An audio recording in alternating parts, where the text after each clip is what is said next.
ඉන්න සෙනඟ.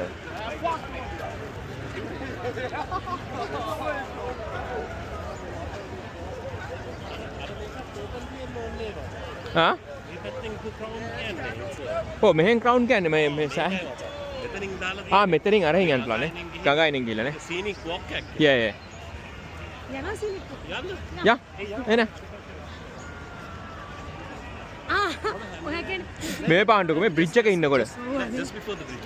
මේ අර අපි අතන යනකොට මගදී හමුවේ සයිකල්ස් එන්නේ. ඒක පාර යන්නේ නේ. ඔව්. ඒකටම තමයි වැටෙන්නේ. ඔව්.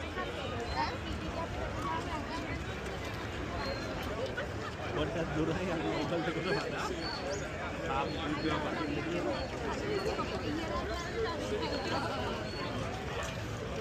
ශ්‍රී ලංකා මාතා කිය අපෝ ගියොත්